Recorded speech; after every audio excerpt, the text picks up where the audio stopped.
Welcome back to the Retro Vault, where we look at and dive into stories from games of old, PS1, PS2, Xbox, PS3 and 360 era titles. In this installment we'll be returning to the PS1 era and looking at the story behind Capcom's Dino Crisis.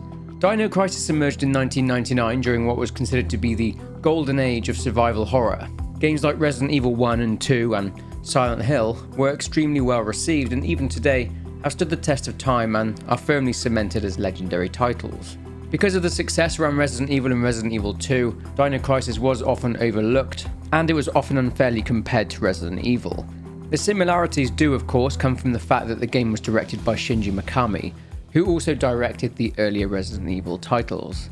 But those who did play it gave it positive reviews. Well, most did.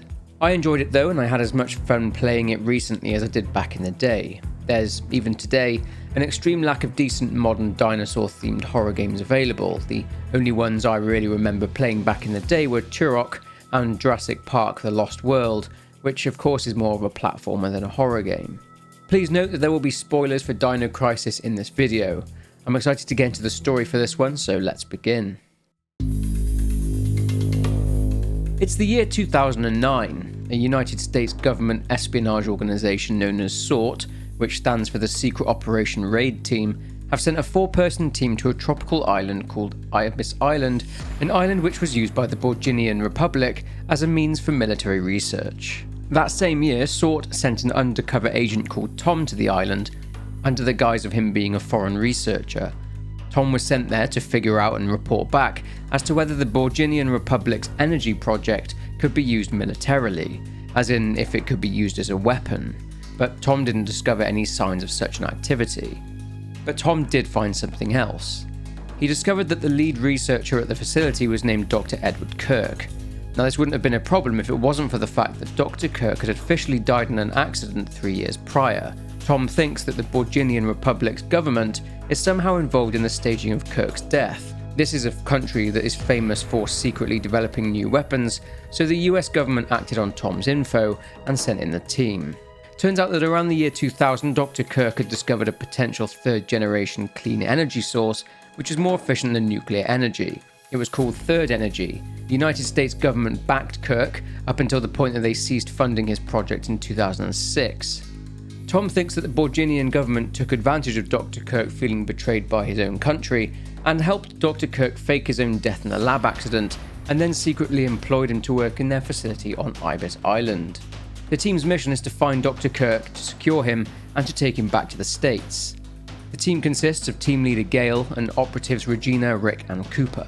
3 of them, Gale, Regina, and Rick, parachute onto the island, but Cooper has got separated from the group. The 3 team members arrive at the first checkpoint at the facility, but something's wrong. The guard post lights are out, and there are signs of a struggle. Gale and Regina investigate whilst Rick enters the facility and tries to look for the control room in the hope that he can access the facility's security systems. Regina and Gale discover a large hole in the fence, along with some blood on the ground. Gale surmises that the guards has been shooting at something previously, but that whatever it was had gotten them before they had hit it. Rick contacts Regina and he tells her that he's in the facility, but that it is completely deserted, and that he has a bad feeling. He also mentions that the power to the facility has been cut. He asks Regina to see if she can gain access to the facility's backup generators on the ground floor. Regina and Gale then head outside where they find a body, or rather 2 parts of the same body. This is one of the aforementioned guards and he's been ripped apart by something. They suspect it to have been some sort of animal. Regina enters the generator room and fires up the generator. She then hears the sound of gunfire and leaves to find Gale gone. She discovers a blood trail and another huge hole ripped into the fence. She is then attacked by a velociraptor. She puts it down, gets a call from Rick, who of course does not believe that a dinosaur attacked them, and then she enters the facility in search of the control room.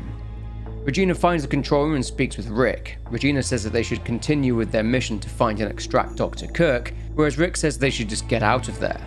There's one problem with Rick's plan though, there's only one radio, and Cooper has it. Regina will go in search of Dr. Kirk and Rick will stay in the control room and take care of shutters that are blocking the way to different areas. Regina ventures further into the facility, encountering more dinosaurs.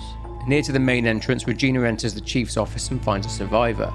Being asked where Dr. Kirk is, the survivor doesn't have many nice words about him at all, and he speaks of Dr. Kirk potentially plotting something. The man hands Regina something and says that it's really vital, and then he just passes away. All of a sudden, the Tyrannosaurus Rex bursts through the window, eats the man's body, and then tries to eat Regina. She fires on it, and after a tense encounter, the T-Rex leaves. Rick then contacts Regina and tells her that he caught a glimpse of something on the monitors that looked human, and that he saw it by the lecture room. She reaches the lecture room, but there's no one there. She does, however, find a key for the backup generator room for level B1. But then she is ambushed by a raptor. She's about to be mauled to death when Gale shows up and saves her. Back in the control room, now with the assumption that Dr. Kirk isn't anywhere on the ground level, Gale tells Regina that she should restore the power to the underground area of the facility. So she goes to the B1 backup generator room and turns the generator on, and once again makes her way back to the control room. They're about to discuss what they should do next when Gale spots someone on the monitors. Regina then picks up a distress signal from one of their team members, and she thinks that it may be Cooper. Rick says it might also be Tom, their undercover agent. The distress signal is coming from outside the building, to the east of the entrance they used in order to arrive. A disagreement on the next step takes place. Gale would prefer to look for the survivor in the underground, whom they saw on the monitors, saying it could be Dr. Kirk. He thinks that the distress signal could be a trap. Rick, however, thinks that they should go and investigate the distress signal and help their teammate. Of course, the decision on what to do rests upon Regina, so she chooses. If Regina goes along with Rick's plan, she goes outside and finds a large elevator. He's attacked by a pteranodon though. After either choosing to fight it or kill it, she enters the control room. Tom is injured, but alive.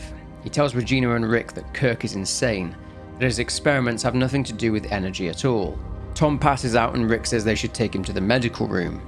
Back outside, Regina is attacked again by more pteranodons. She makes it to the power room for the elevator and gets it going again. Outside, she narrowly avoids being killed by the pesky pteranodon again, gets back to the elevator, and her, Rick, and Tom ride it down. They enter the medical room, but they have woken up a sleeping velociraptor. Tom sacrifices himself to save Rick, and Tom dies. Rick is gutted, and he leaves to go back to the control room. The show must go on though, and Regina pushes on, finds a fingerprint scanner, and scans the fingerprint of a deceased scientist. Going to an office, she rewrites a keycard, which will give her access to the facility's elevator. If Regina chose Gale's plan, however, they both prioritise the mission and go to the underground area.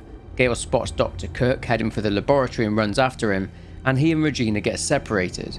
Gale then tells Regina to look for another way down to the laboratory. Heading outside, Rick radios Regina, tells her he was too late, and that Tom died before he could get there. Regina pushes on and she's attacked by the pteranodon. She enters the control room. There she does indeed find Tom dead.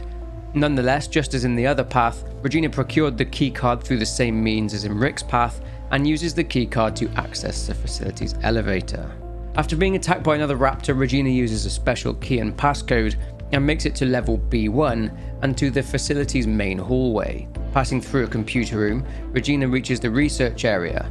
Inside the gas experimentation room, she finds a scientist on death's door, having been trapped inside the gas chamber. After neutralizing the poisonous gas, she speaks with the scientist. He's pretty out of it. It seems that the scientist was shut in there by Dr. Kirk. He wonders what Kirk is planning. He gives Regina a keycard that will help her access Kirk's personal lab, and the man then dies. Eventually, Regina discovers the entrance to Dr. Kirk's personal lab.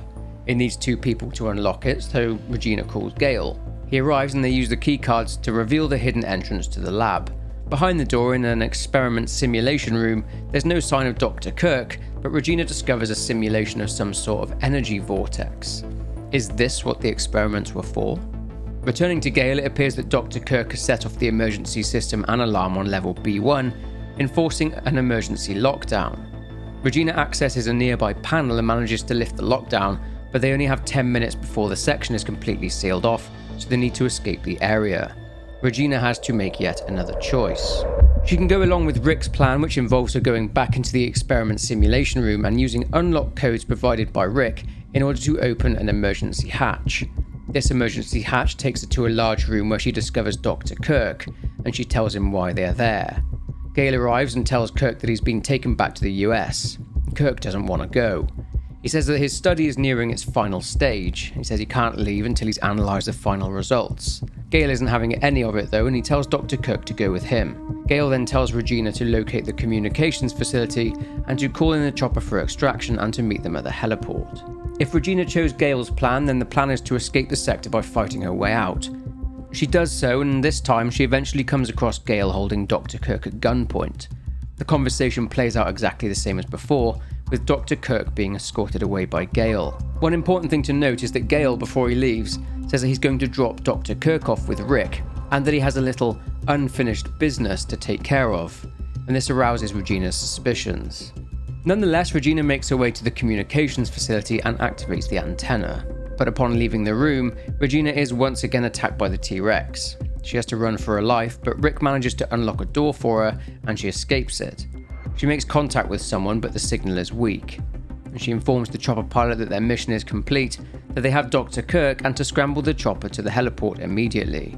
Regina heads for the main entrance and makes it to the heliport. Gale isn't there. The chopper arrives, but Regina notices a lot of spooked birds. Then all of a sudden the T-Rex shows up and takes the chopper out. Dr. Kirk seizes his chance and takes off, leaving Regina and Rick with the Tyrannosaur. A tense standoff takes place, but Regina is able to give it the slip and makes it to an elevator. The elevator breaks down on its descent.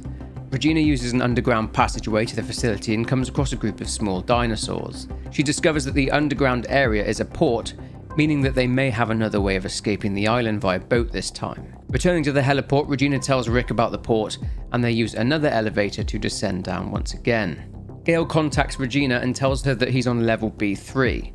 He tells her that he needs the power on, and that they should leave Dr. Kirk to him. He needs them to secure the escape route. Later, on level B3, they discover that Dr. Kirk has purposely sabotaged a battery for the main generator, I guess as a means to prevent them from pursuing him. Regina manages to find a replacement battery though, and uses it to replace the one damaged by Kirk, restoring the power. Regina continues to explore in order to secure the escape, and she sees a corpse with a much needed keycard. However, if something can go wrong, it will go wrong, and she is attacked by another species of dinosaur called a Therizinosaurus. This causes Regina's access to the keycard to be cut off, so after avoiding the dinos, she manages to use a crane in order to allow her a route to the deceased man's body and to grab the item. A little later on, Regina finds the door to the port. Whilst Rick tries to get it open, Regina hears a distress call from a survivor. He's being chased, but he says that he has a key to the port. He's on the main elevator, so Regina runs for the elevator to try and help the survivor. Unfortunately, she is too late. The man was being pursued by the very angry T-Rex and has been killed. The T-Rex spots Regina and smashes headfirst into the generator, electrocuting itself. The survivor was actually part of a group of survivors, and thankfully Regina is able to retrieve the key to the port. She gives the key to Rick and he unlocks the door. On the other side of the door though, they encounter yet another problem. An energy vortex blocks their way, a real version of the simulation Regina saw in Dr. Kirk's lab. There's a lot more to these energy vortices, but don't worry, I'll get to that soon. Rick throws a coin into the vortex and it morphs and stretches and then disappears. He surmises that the vortex must be a side effect of the third energy experiments. They need to find a way around the vortex, so Regina makes her way into the third energy sector of the facility. There she finds the generator for the third energy project, and she needs to activate it. Searching for a way to activate it, Regina discovers an unconscious dying scientist. Regina uses a nearby terminal in order to redirect emergency power to the third energy generator, and uses a console in the control room in order to run a test on the generator. The test goes fine, but she needs a key. Regina hears a gunshot. The previously unconscious scientist has been shot and killed by an unknown person, and Regina gives chase. She is ambushed and taken at gunpoint by Dr. Kirk, who shot the unconscious scientist purely to set a trap for Regina. Regina tries to tell Kirk that he's being used by the Borginian government, who plan to use whatever he's making as a weapon. Kirk is about to execute Regina when Gale turns up and shoots the gun out of Kirk's hand. Kirk then reveals everything. He discovered 3 years prior that the third energy could affect space if it ran unchecked. Contrary to his initial theory that the energy had the ability to transfer space to an alternate time-space continuum, the energy actually exchanged it. In other words, third energy has the ability to replace a pocket in space with one from a completely different time. It's like a tear or a fracture. This resulted in the vortices. The vortices exchanged a pocket in space with the space that the dinosaurs inhabited on Ibis Island around 65 million years prior. Simply put, the dinosaurs entered the vortex, and that is why they are running amok all over the facility.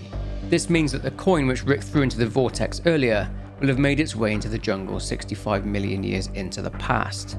Dr. Kirk is proud of his work and its results, but it came at a cost. His mistakes 3 years prior in building a new reactor resulted in the deaths of 150 researchers and staff at the facility, in regards to underdevelopment of an item crucial to the reactor called a stabilizer. Working alongside an initializer which provides energy for a reaction, the stabilizer is crucial as it is a safeguard which prevents too much energy from being released at one time. Dr. Kirk has no remorse for the previous accident, saying that he just doesn't care. He also seems to have a god complex. He does, however, offer up some useful information. He says that the vortex can be removed by overloading the experimental generator. He also does deliver a warning, though, that such an attempt may backfire and the entire area might even shift to a different time. During her journey throughout the facility, Regina found a number of staff and researcher memos and journals, which gave a little bit of an idea as to what happened prior to the dinosaurs coming through the vortex. As we know, Tom was sent along by the US government and by SWORD to infiltrate and find out about a potential weapons development program at the facility. At the time Tom got there, a lot of the staff hated Dr. Kirk. This was due to the fact that the research and development staff couldn't live up to the demands of Kirk, and he perceived their work as sloppy and inefficient. He took over most of the work in regard to the intricate operation of the project, whilst demoting his team to simple roles such as simulations and basic theorizing. They wanted to know why Dr. Kirk was being so secretive. At this point, Tom had gotten in with Dr. Kirk and Dr. Kirk trusted him. The researchers in the meantime were plotting to spy on Kirk, and one even considered murdering Kirk by poisoning him, but this never came to fruition. They were suspicious of Tom because, according to one researcher, no one knew anything about his history. They even considered trying to recruit Tom to spy for them in order to find out what Kirk was up to. The man in charge of the entire project wasn't actually Kirk, though. Being that it was a Borginian military project, it was led by a Colonel Clay. The military over 3 years had become tired of delays and failures, so they ordered another test. Not wanting a repeat of the accident in 2006, they packed away the communications antenna and carried out the test. It failed again. This is the test that opened up the vortex inside the facility, and the tear allowed the dinosaurs through.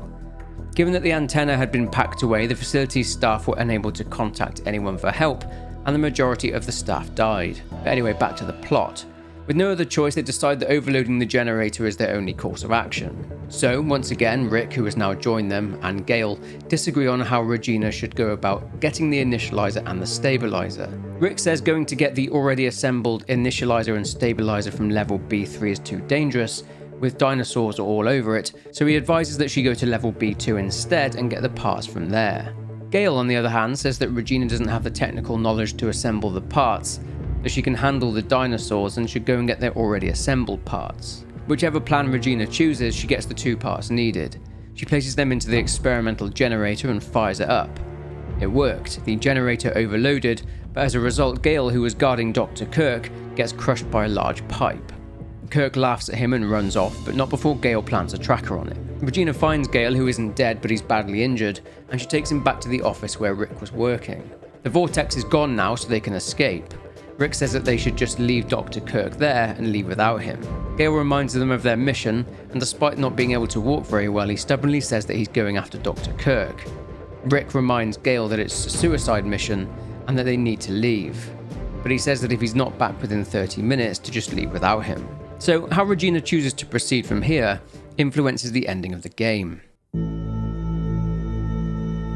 In Ending 1, Regina takes control of the situation and knocks Gale out to stop him going after Kirk and getting himself killed. They decide to abandon the mission and to leave Kirk there. They head to the port and discover a hovercraft. After getting fuel for it, Regina has to battle the T-Rex until eventually Rick fires a rocket at some tanks and they explode, destroying the experimental generator. The T-Rex tries to chase them but can't catch up, and the team escape the facility just in time before they are caught up in a wave of energy. During the mission debrief, Regina reports that they were unable to recapture Dr. Kirk. Gale managed to survive his injuries, Rick is analysing the data from Ibis Island, and Cooper is still unaccounted for. If you are wondering what happened to Cooper, well, he's dead. He landed in the jungle somewhere and got eaten. In Ending 2, Regina doesn't stop Gale and she allows him to go after Dr. Kirk. She finds Gale in the special weapons storage unit with Dr. Kirk. Regina says they should go, but Gale gives her a disc, and this is what Gale meant earlier by unfinished business. The disc contains information on third energy and instructions on how to use it as a weapon. That was the real mission all along, to deliver the disc to the US government so that they can use it as a weapon instead. Classic. Kirk can't help but find it funny and says that he suspected as much. He says that the government doesn't even want him, they just want his data. Gale then dies from his injuries. Naturally, Kirk finds that hilarious, so Regina gives him a punch to the mouth. They then go to leave via the port. The T-Rex is there, seemingly dead. I say seemingly as when they get the hovercraft going and begin their escape, the T-Rex ambushes them. After Regina battles the T-Rex on the back of the hovercraft, Rick fires a rocket at an overhead fuel tank, but the T-Rex is not done yet. Regina skillfully throws an explosive into the mouth of the T-Rex and detonates the bomb, killing it, allowing the group to escape. In her mission debrief, the only difference this time is that Regina states that Gale died sacrificing himself and that Dr. Kirk is negotiating continuing further experiments with the US military. In Ending 3, the true ending, Regina steps in and knocks Gale out. Rick then carries Gale to the hovercraft in the port. Tracking the transmitter on Dr. Kirk, Regina uses the port transportation system to get to the heliport. There, she finds Dr. Kirk readying a chopper in an attempt to escape, so she knocks him out. She then receives a call from Rick, saying that the hovercraft had been destroyed by the T-Rex. She tells Rick about the chopper and she goes to meet him. They have the T-Rex on their tail, so whilst using the transport platform, Regina has to fend off the T-Rex. She manages it, and herself, Rick, Gale, and the unconscious Dr. Kirk use the chopper to escape. The hungry T-Rex will not give up though and chases the chopper. In a desperate attempt to lose it, Rick drops a bomb that blows the T-Rex up. Everyone has survived and they got the dock. They then return home. In Ending 4, which is a mixture and variant on Endings 2 and 3, Regina chooses to let Gale go after Dr. Kirk. Instead of going to special weapons storage like she did in Ending 2, Regina goes to the heliport first and finds the chopper there. She then goes to special weapons storage and the scene plays out a little differently. Instead of Gale dying, Regina tells him that she found a chopper and they arrest Dr. Kirk and go to the heliport. Rick needs help though, so Gale stays and watches Dr. Kirk whilst Regina goes to meet with Rick. As in Ending 3, Regina fights off the T-Rex on the transport platform and they get to the chopper, attempting their escape. As in Ending 3, Rick drops a bomb and blows the T-Rex up and they manage to escape the island. And the ending debrief is exactly the same as before. The game then ends.